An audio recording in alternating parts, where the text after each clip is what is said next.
With regards to tools of the trade, lighting is one of the most fundamental and important aspects of filmmaking. If you're building up your filmmaking kit right now with cameras and gear and all that kind of stuff, and you go ask any filmmaker out there, no matter what industry they're in, chances are at the top of that list they're going to recommend adding lighting into your kit, probably really close to good audio equipment. In fact, they're probably going to recommend that before going out and investing in a really high-end cinema camera. And the reason being is because with good lighting and good audio and a cheaper camera, that scene is going to look way better than a scene shot on a super high-end cinema camera with no lighting and terrible audio or inbuilt audio if the camera even has that. And the reason being is because lighting is one of the most effective tools that filmmakers use to tell a story. Lighting can be used to help set the mood for a particular scene or create depth and dimension and character to a scene, and it's used in practical ways too, just to cast light onto a talent or a subject, either during an interview or a dialogue scene, to bring the focus in on that particular character. Now, like most things in filmmaking, lighting can be very expensive, and pretty much the sky's the limit on how much you want to actually spend on lighting. But the good news is you don't have to spend thousands and thousands of dollars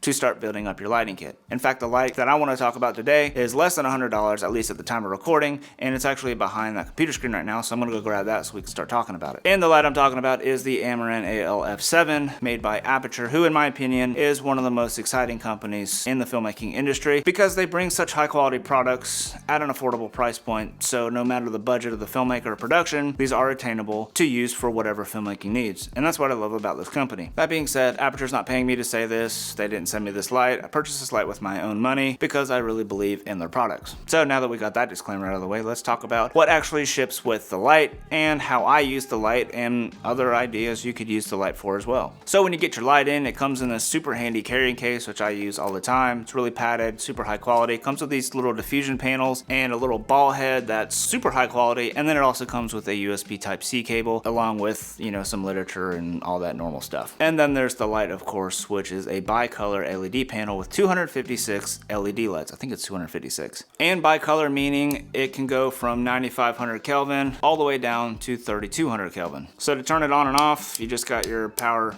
switch just here on the side. And then to change the color temperature, it's really easy. You just use this little dial right here to dial in whatever color temperature that you want. And then if you want to change the output level, you just click scroll wheel in, and then you can change the brightness, and it goes from 0% all the way to 100% in 1% increments. And then you have your battery meter to give you an indication of how much battery you have left. If I'm at 3200 Kelvin or all the way up to 9500 Kelvin, you can see that only half of the lights are being used, depending on which end of the spectrum you're on. However, if you bring it to daylight balance, and I think it's either at 55 or 5600 Kelvin, you're utilizing the full output of both of the lights, and the benefit of that is you're getting a much higher output. The reason what I find so impressive about this light is not only is it super bright when it's on the full output of daylight balance, they're able to blend the color temperatures of both of these lights and still achieve such a high CRI output, which is really important for filmmaking because you want to make sure that your colors are accurate. So when you're on the daylight balance setting, obviously you're using all the LED lights, so you're drawing more power than if you were on one end of the spectrum or the other. But the good news is you have a ton of different powering options on the actual light itself. You have a USB Type-C port right here that you can use that cable that came with the light. You got a D-tap port on the side, and it also takes Sony NP-F style batteries. And in fact, since it takes an NP-F style battery, with my Atomos Ninja 5, it came with an AC power adapter,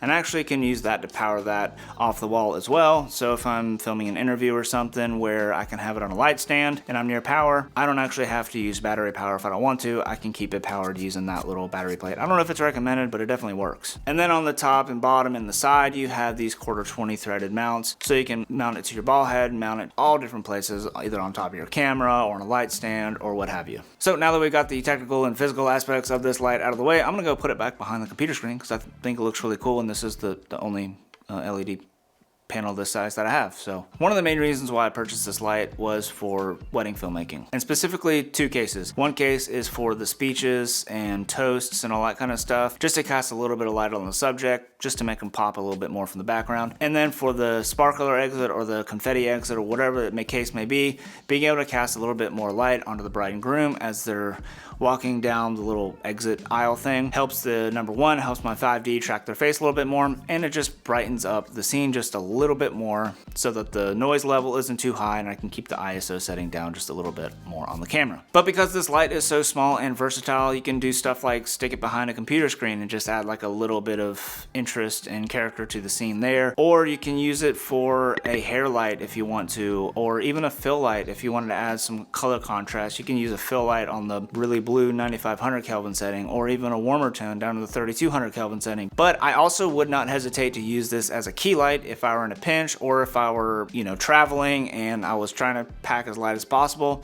I bring this, a small little light stand, and a 5-in-1 reflector, and you can get away with that using it as a key light as well. In fact, why don't we just go ahead and do that right now?